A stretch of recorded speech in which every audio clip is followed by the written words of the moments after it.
আসসালামু আলাইকুম।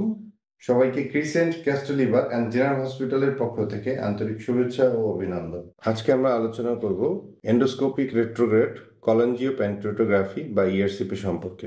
ইআরসিপি হলো একটি এন্ডোস্কোপিক পদ্ধতি যেখানে মুখ দিয়ে একটি ক্যামেরাযুক্ত টিউব ঢুকিয়ে পিত্তনালী ও অগ্ন্যাশয় নালী পরীক্ষা করা হয়। ইআরসিপি কেন করা হয়? ইআরসিপি হলো এমন একটি আধুনিক ও কার্যকর পদ্ধতি যা একই সঙ্গে রোগ নির্ণয় ও চিকিৎসা করাতে পারে। বিশেষ করে পিত্তনালী বা অগ্ন্যাশয় নালীতে পাথর, ব্লক, টিউমার বা লিক থাকলে ইআরসিপি করা হয়।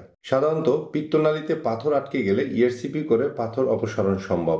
এছাড়া পিত্তনালীতে টিউমার, ক্যান্সার, সংক্রমণ বা অগ্ন্যাশয় নালীতে প্রদাহ, টিউমার বা অগ্ন্যাশয়ের ক্যান্সারের কারণে ব্লক হলে ইআরসিপি করে বাইল চলাচল করার জন্য স্টেন্ট বা কৃত্রিম নল বসানো হয়। কিছু কিছু সময় বায়োপসিও নেওয়া হয়। পিত্তনালীতে লিক বা অপারেশনের পর বাইল লিক হলে ইআরসিপি করে তা বন্ধ করা যায়। ইআরসিপি সাধারণত ডায়াগনস্টিক এবং থেরাপিউটিক এই দুই উদ্দেশ্যেই করা হয়। ডায়াগনস্টিক ইআরসিপি হলো পিত্তনালী বা অগ্ন্যাশয়ে পাথর, ব্লক বা টিউমার আছে কিনা তা দেখা যায়। থেরাপিউটিক ইআরসিপি হলো পাথর অপসারণ, স্টেন্ট বসানো এবং বাইল ড্রেন করা।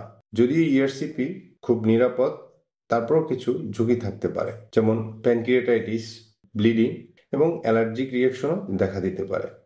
তবে অভিজ্ঞ গ্যাস্ট্রোএন্টারোলজিস্টের হাতে এগুলোর ঝুঁকি খুবই কম।